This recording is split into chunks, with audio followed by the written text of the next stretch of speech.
Hello everyone, welcome back to my channel geomatics engineering.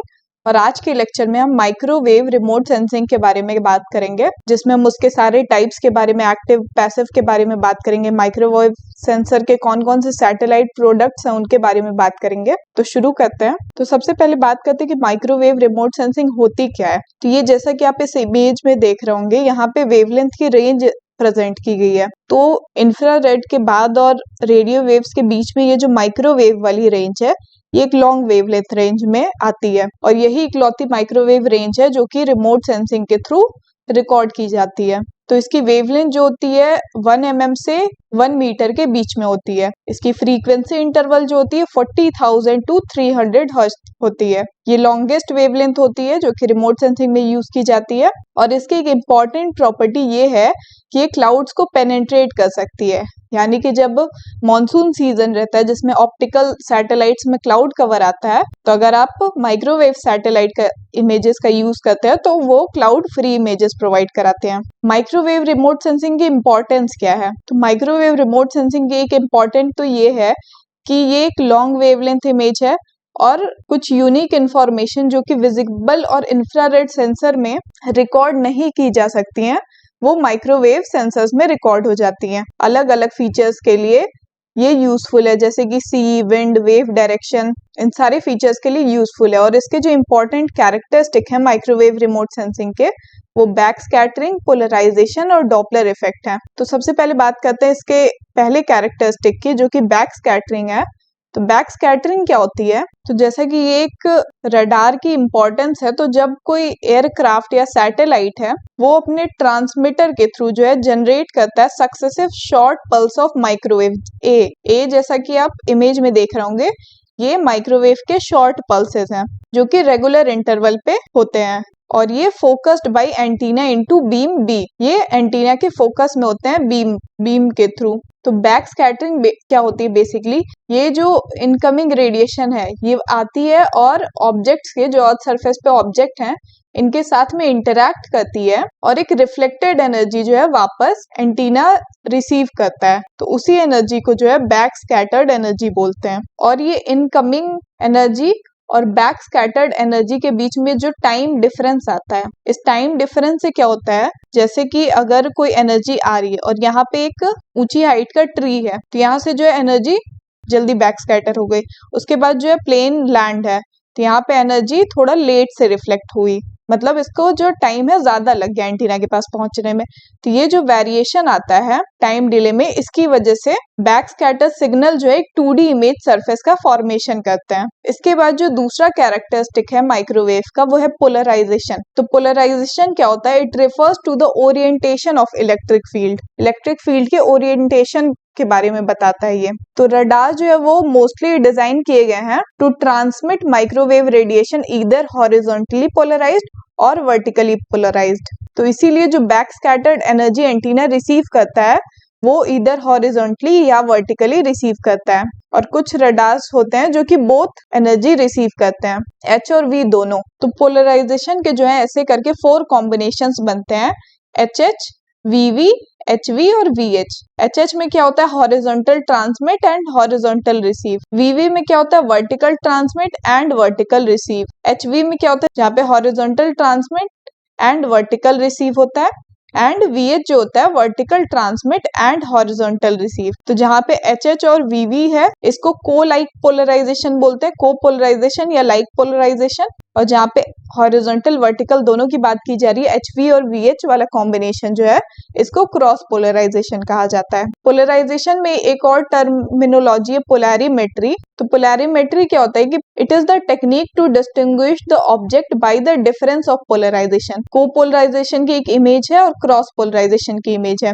इन दोनों image के composite से यहाँ पे एक इमेज जनरेट की गई है, जिसमें पर्पल वाले जो हैं HH को पोलराइजेशन को रिप्रेजेंट कर रहा है और ग्रीन वाले HV क्रॉस पोलराइजेशन को रिप्रेजेंट कर रहा है। तो पोलैरिमेट्री टेक्निक से दोनों पोलराइजेशन की इमेजेस में क्या क्या ऑब्जेक्ट में डिफरेंस आ रहा है वो आइडेंटिफाई किया जा सकता है।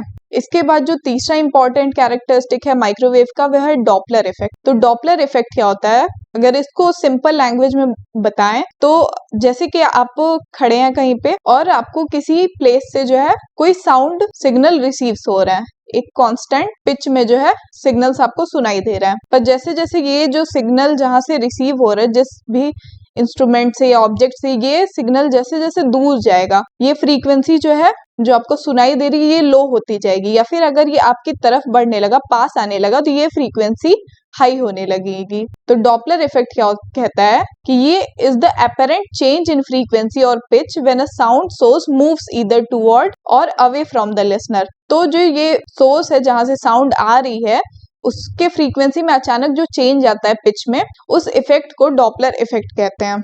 और इस प्रिंसिपल को जो है डिस्कवर किया था ऑस्ट्रियन फिजिसिस्ट क्रिस्टियन डॉपलर ने। तो ये माइक्रोवेव रिमोट सेंसिंग में कैसे यूज होता है, जैसा कि अभी हमने बात की थी बैक स्कैटर्ड एनर्जी की, तो ये ग्राउंड सरफेस है और यहाँ पे जो है आपका इंस्ट्रूमेंट है जो कि फोटोग्राफ्स क्लिक कर रहा है। ये एरोप्लेन है या फिर सैटेलाइट मान सकते हैं इसको। तो ये सैटेलाइट जो होता है फॉरवर्ड मोशन में मूव करते रहता है और जैसे इनकमिंग रेडिएशन आई ऑब्जेक्ट के साथ इंटरैक्ट की तो वापस बैक स्कैटर जब एनर्जी जाती है तब तक में ये एयरक्राफ्ट जो है आगे मूव कर जाता है। तो उसकी वजह से जो है फ्रीक्वेंसी में जैसे इनकमिंग फ्रीक्वेंसी है और जैसा एंटीना को रिसीव हो रही है फ्रीक्वेंसी, उस फ्रीक्वेंसी में चेंज आता है थोड़ा बहुत, तो ये जो है डॉपलर इफेक्ट की वजह से आता है, जिसको फर्दर करेक्ट किया जाता है और यूज किया जाता है माइक्रोवेव रिमोट सेंसिंग में। तो माइक्रोवेव रिमोट सेंसिंग के जो होते हैं दो टाइप्स होते हैं, एक्टिव माइक्रोवेव सेंसर और पैसिव माइक्रोवेव सेंसर। इसको और थोड़ा एक्सपैंड किया जाए तो एक्टिव माइक्रोवेव सेंसर्स को रडार्स बोलते हैं और पैसिव माइक्रोवेव सेंसर्स को रेडियोमीटर्स। एक्टिव सेंसर्स जो होते हैं दो टाइप के होते हैं, रियल अपर्चर रडार और सिंथेटिक अपर्चर रडार। और पैसिव के भी दो टाइप होते हैं, रियल अपर्चर और सिंथेटिक अपर्चर। सिंथेटिक अपर्चर को इंटरफेरोमीटर्स भी कहा जाता है। तो सबसे पहले बात करते हैं माइक्रोवेव सेंसिंग के जो दो टाइप हैं, एक्टिव माइक्रोवेव सेंसिंग और पैसिव माइक्रोवेव सेंसिंग। तो एक्टिव माइक्रोवेव सेंसिंग जो होती है it provides their own source. जैसे कि मोबाइल की फ्लैशलाइट हो गई, कहीं पे आपको फोटोग्राफ क्लिक करनी है, वहां बहुत अंधेरा है, तो आपने मोबाइल की फ्लैशलाइट ऑन की और फ्लैशलाइट से जो है वो ऑब्जेक्ट रिफ्लेक्ट होके आपके कैमरे के सेंसर में रिकॉर्ड हो जाता है। तो सेम चीज जो है माइक्रोवेव एक्टिव माइक्रोवेव सेंसर पे भी अप्लाई होता है। ये अपनी own source of energy use करते हैं टारगेट को इल्यूमिनेट करने के लिए, इसीलिए ये जो है बोथ नाइट एंड डे में जो है सन के एब्सेंस में भी इमेज को इजीली कैप्चर कर सकते हैं। एक्टिव माइक्रोवेव सेंसर जनरली जो है दो डिस्टिंक्ट कैटेगरी में डिवाइडेड होते हैं, इमेजिंग एंड नॉन इमेजिंग। तो इमेजिंग सेंसर में जो होता है रडार आता है जो कि रेडियो डिटेक्शन एंड रेंजिंग है, और नॉन इमेजिंग माइक्रोवेव सेंसर्स में ऑल्टीमीटर्स और स्कैटरोमीटर्स आते हैं। ऑल्टीमीटर स्कैटरोमीटर जो होते हैं ये ज्यादातर जो है अगर एयरक्राफ्ट है उसके नादिर एयरक्राफ्ट के जस्ट नीचे जो ऑब्जेक्ट आ रहा हो अर्थ सरफेस का, इस लाइन को जो है नादिर लाइन बोलते हैं, 90 डिग्री पे जो लाइन रहती है। तो यहाँ पे ज्यादातर जो इंफॉर्मेशन मिल सकती है, जैसे ऑल्टीमीटर कितने हाइट पे है इंस्ट्रूमेंट, ये सारे इंफॉर्मेशन जो है नॉन इमेजिंग माइक्रोवेव सेंसर के अंदर आते हैं। और रडार की अगर हम बात कर रहे हैं तो रडार जो है ये एंटीना के थ्रू एक इनकमिंग रेडिएशन आती है और ऑब्जेक्ट के साथ इंटरैक्ट करके एक बैक स्कैटर्ड सिग्नल जो है सेंसर में रिकॉर्ड होता है। तो पहली बार जो है ये रेडियो माइक्रोवेव्स का ट्रांसमिशन और रिफ्लेक्शन जो है ये हर्ट्ज ने 1886 में इसके बारे में बताया था। और पहला रडार जो है ये डेवलप किया गया था for ship detection in early 20th century में। शिप जो है उस टाइम लोग ज्यादातर समुद्र से ट्रेवल करते थे तो उनकी शिप जो है खो जाती थी समुद्र में, उसके लिए पहला रडार डेवलप किया गया था शिप को खोजने के लिए। और 1920 और 20s-30s में ग्राउंड बेस्ड रडार को डेवलप किया गया, कोई ऑब्जेक्ट को डिस्टेंस से किसी डिस्टेंस आइडेंटिफाई करने के लिए, दूर से कहीं से आप कोई ऑब्जेक्ट आइडेंटिफाई कर रहे हैं, तो पहला रडार एक्सपेरिमेंटल जो था वो ग्राउंड बेस्ड पल्स रडार था। और फर्स्ट इमेजिंग रडार जो है वर्ल्ड वॉर 2 में यूज किया गया था, जिसका यूज जो है detection and positioning of aircraft and ship के लिए यूज किया जाता था। जो वर्ल्ड वॉर 2 में जितने भी एयरक्राफ्ट और शिप जो है वॉर के दौरान जो इधर उधर हो जाते थे, खो जाते थे, उनको खोजने के लिए जो है इमेजिंग रडार्स का यूज किया जाता था। और वर्ल्ड वॉर 2 जब खत्म हुआ तो उसके बाद side looking airborne radar develop किया गया था मिलिट्री टेरेन पर्पस से। मिलिट्री के यूज के लिए जो है side looking airborne radar develop किया गया था। उसके बाद 1950s में जो है इसका और रिवॉल्यूशन हुआ था और सिंथेटिक अपर्चर रडार डेवलप किया गया था उस टाइम पे मिलिट्री पर्पस के लिए। और फिर 1960s में जो है इसको सिविलियन मैपिंग के लिए यूज किया जाने लगा। उसके बाद रडार सिस्टम में हम कुछ टर्मिनोलॉजी के बारे में अगर बात करते हैं, जैसे कि आप इस इमेजरी को देख रहे होंगे जो कि एक रडार की मैपिंग को रिप्रेजेंट कर रहा है। इसमें ये जो ए पॉइंट है, ए जो है ये फ्लाइट के डायरेक्शन को शो कर रहा है। ये बी पॉइंट जो है जैसा भी मैंने बताया था नादिर को रिप्रेजेंट करता है, जो एयरक्राफ्ट के डायरेक्ट नीचे वाली जो लाइन होती है ग्राउंड के थ्रू जो 90 डिग्री पे बनती है उसको नादिर लाइन बोलते हैं। ये जो सी है, सी टर्मिनोलॉजी स्वैथ को रिप्रेजेंट कर रहा है। स्वैथ क्या होता है, ये जितनी विड्थ होती है, जो आपका एरिया ऑफ इंटरेस्ट है उसकी जितनी विड्थ होती है जो कैमरा कैप्चर करता है उसको स्वैथ बोलते हैं। उसके बाद डी और ई जो है, डी और ई काइंड ऑफ रडार के रिजोल्यूशन के दो टाइप होते हैं। डी जो है अक्रॉस ट्रैक डायमेंशन को रिप्रेजेंट करता है जो कि परपेंडिकुलर होती है फ्लाइट डायरेक्शन के, तो इसको रेंज बोलते हैं। और ई जो है ये अलोंग ट्रैक जो कि फ्लाइट डायरेक्शन के पैरेलल होती है। ये फ्लाइट डायरेक्शन है आपकी ए और इसके पैरेलल जो है ई, इसको एजिमुथ बोलते हैं। और जो इससे परपेंडिकुलर है डी, इसको रेंज बोलते हैं। तो ये कुछ कॉमन टर्मिनोलॉजीज थी जो एग्जाम में पूछी जा सकती हैं।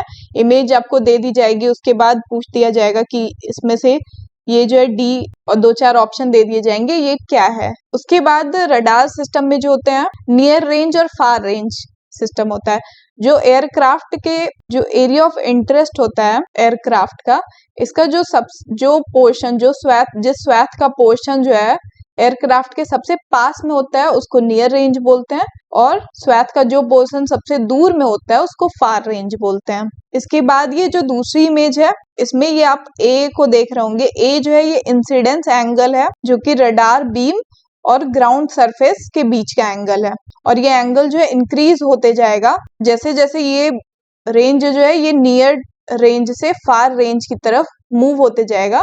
तो ये एंगल भी जो है ये इंक्रीज होते जाएगा। जैसे अगर यहाँ आ गया तो ये एंगल ज्यादा हो जाएगा, नियर रेंज में है तो ये एंगल कम रहेगा। उसके बाद ये जो बी टर्म है ये लुक एंगल है। जो एंगल जो है डायरेक्ट एयरक्राफ्ट का अर्थ सरफेस की तरफ देख रहा है वो लुक एंगल होता है। उसके बाद ये सी जो है इसको स्लैंट रेंज डिस्टेंस बोलते हैं। जो एयरक्राफ्ट से फार रेंज वाली डिस्टेंस है ये स्लैंट रेंज डिस्टेंस हो गई। और ये जो डी है जो आपका एरिया ऑफ इंटरेस्ट है इसको ग्राउंड रेंज डिस्टेंस बोलते हैं। ये ट्रू हॉरिजॉन्टल डिस्टेंस है ग्राउंड के करस्पॉन्ड में। रडार सिस्टम के स्पेशल रिजोल्यूशन की बात करें, ये दो इंडिपेंडेंट पैरामीटर्स है इसके, रेंज और एजिमुथ।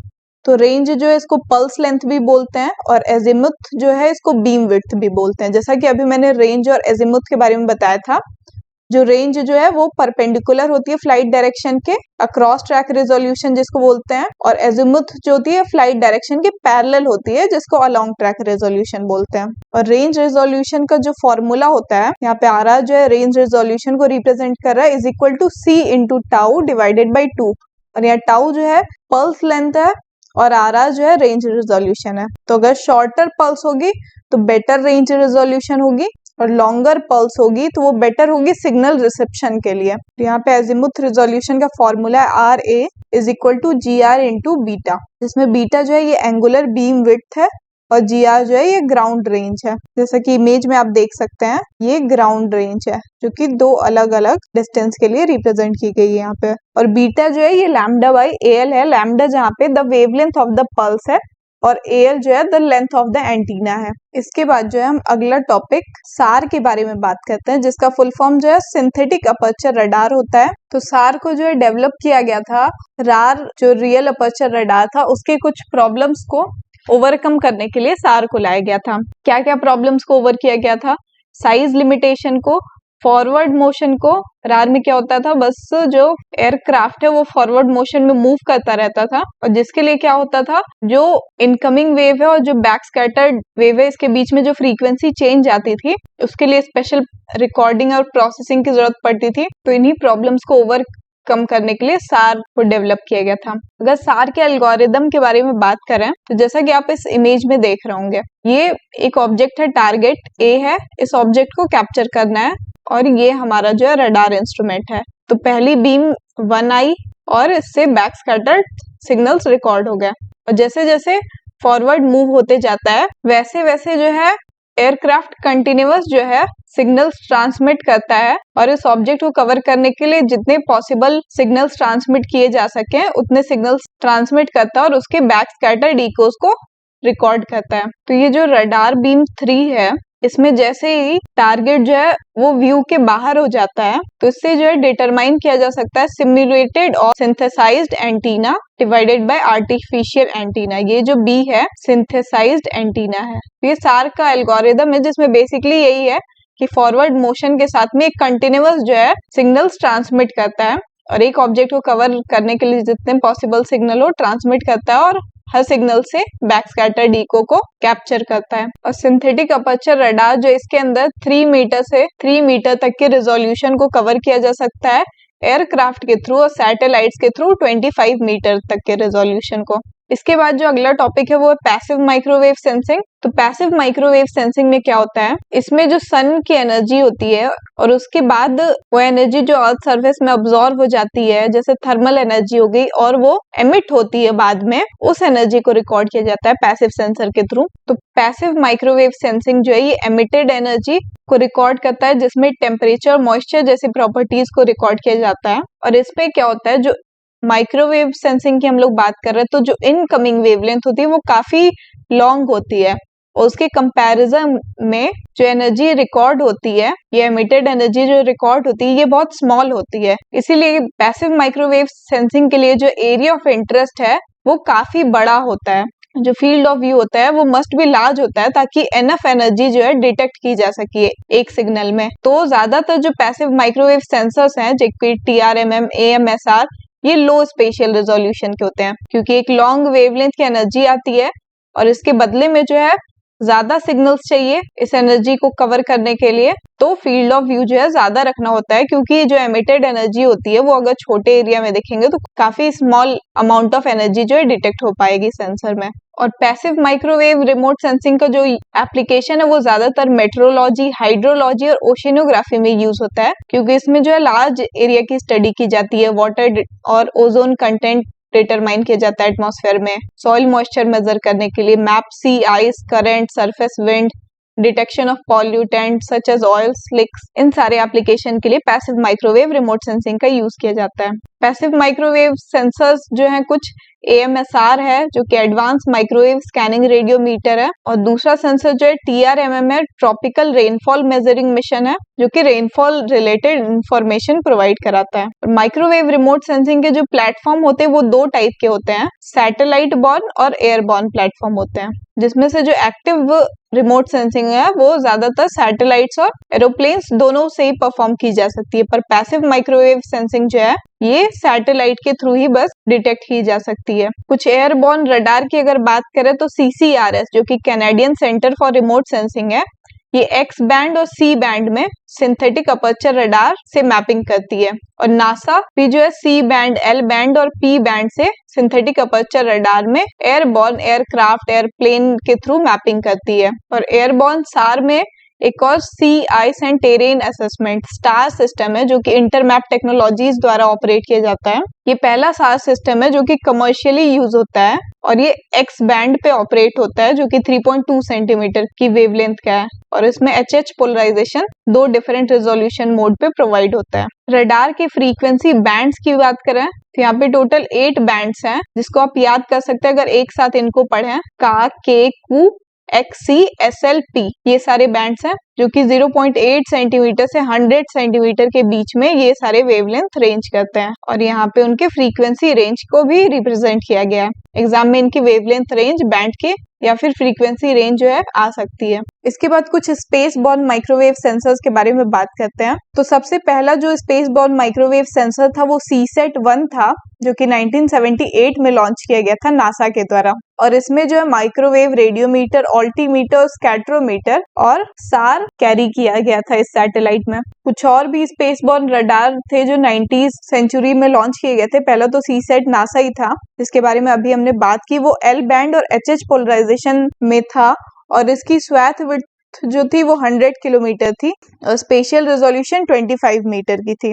इसके बाद जो दूसरा स्पेस बॉर्न रडार था वो 1991 में लॉन्च हुआ था, ERS-1 का, जो कि C बैंड और VV पोलराइजेशन का था और इसकी स्पेशियल रेजोल्यूशन जो है 30 मीटर की थी। उसके बाद जापान ने जो है JERS-1 लॉन्च किया था 1992 में, जो कि L बैंड और HH पोलराइजेशन में था और इसकी स्पेशियल रेजोल्यूशन 18 मीटर की थी। इसके बाद कनाडा ने रडारसैट 1994 में लॉन्च किया था, जो कि C बैंड को कवर करता था और HH पोलराइजेशन में, और इसकी स्पेशियल रेजोल्यूशन 10 to 100 मीटर के बीच में थी। इसके बाद 1981 में जो है SIR-A शटल इमेजिंग रडार को भी लॉन्च किया गया था, जो कि L बैंड और HH पोलराइजेशन का था और इसकी स्पेशियल रेजोल्यूशन 38 मीटर की थी। इसके बाद एक हाई रेजोल्यूशन मल्टीपोलराइजेशन डेटा है TerraSAR-X, जिसकी रेजोल्यूशन 1 मीटर तक है और मल्टीपोलराइजेशन है। ये HH क्रॉस और कोपोलराइजेशन दोनों तरह के डेटा प्रोवाइड कराता है, पर ये जो है कमर्शियल डेटा है और ये डेटा ऑल वेदर कंडीशन में एग्रीकल्चर, नेचुरल रिसोर्सेज मैपिंग के लिए, क्रॉप ग्रोथ के लिए, डिजास्टर असेसमेंट के लिए यूजफुल है। और इस डेटा को हम लोग मल्टी रिजोल्यूशन, मल्टी स्केल और मल्टीपोलराइज्ड के लिए जानते हैं, TerraSAR-X। के बाद कुछ अनरेस्ट्रिक्टेड SAR डेटा सेट की बात करते हैं, जो कि फ्रीली अवेलेबल है सबके लिए। तो उसमें जो सबसे पहला डेटा है वो एलोस पल्सार है, जो कि एक सैटेलाइट है और 2006 से 2011 तक ये इसका जो है टाइम पीरियड था। अलास्का सैटेलाइट फैसिलिटी जो वेबसाइट है, यहाँ से उसको डाउनलोड कर सकते हैं आप। और इसका जो सेंसर था वो L बैंड में था और ये जो स्पेशल कवरेज प्रोवाइड कर रहा था वो अमेरिका, अंटार्कटिका और कुछ सेलेक्टेड वर्ल्ड वाइड साइट्स के लिए प्रोवाइड कराता था। अगला डेटा जो है सेंटिनल-1, जो कि काफी ज्यादा यूज किया जाने वाला SAR डेटा सेट है। ये 2014 से प्रेजेंटली अवेलेबल है और इसको भी आप अलास्का सैटेलाइट फैसिलिटी से डाउनलोड कर सकते हैं। और इसके जो SAR सेंसर है वो C बैंड है और ये भी 10 मीटर के रेजोल्यूशन पे इजीली अवेलेबल है। UAV SAR जो है ये फ्रीली अवेलेबल डेटा है, जो कि एयरक्राफ्ट के थ्रू मैपिंग की गई है इसकी, और 2008 से ये प्रेजेंट तक का डेटा प्रोवाइड कराता है, पर ये कुछ टारगेटेड वर्ल्ड वाइड साइट्स के लिए अवेलेबल है ये data. ERS-1, ERS-2, ASR, CSAT, ये सारे ही कुछ अनरेस्ट्रिक्टेड डेटा है। SMAP जो सॉइल मॉइस्चर का ग्लोबली डेटा प्रोवाइड कराता है, तो इनके नोट्स मैं शेयर कर दूंगी, आप वहां से देख सकते हैं। कुछ रेस्ट्रिक्टेड SAR डेटा सेट भी हैं, जो कि कमर्शियल यूज के लिए ही जाते हैं, रिसर्च पर्पज से, जिनको आपको खरीदना पड़ता है, जिसमें JERS-1 जापान का डेटा है, रडारसैट-1 ग्लोबल कवरेज ये प्रोवाइड करते हैं, पर ये कमर्शियल डेटा सेट है। ऑप्टिकल डेटा सेट्स भी अवेलेबल हैं इसमें, जो कि एलोस AVNIR-2 ORI के नाम से अर्थ डेटा पे अवेलेबल है और ये भी जो है ग्लोबल कवरेज प्रोवाइड करता है। तो SAR डेटा सेट जो है ये काफी यूजफुल है अगर आपको मॉनसून सीजन में मैपिंग करनी हो, क्लाउड कवर एरिया नहीं चाहिए, उसके लिए आप इस डेटा सेट का यूज कर सकते हैं। तो आई होप कि आप सबको इस लेक्चर से अच्छे से माइक्रोवेव रिमोट सेंसिंग के बारे में, उससे रिलेटेड प्रोडक्ट्स जो भी हैं सैटेलाइट प्रोडक्ट्स, उनके बारे में अच्छे से समझ में आ गया होगा। तो आप सबका इस वीडियो में बने रहने के लिए बहुत बहुत धन्यवाद। Thank you very much.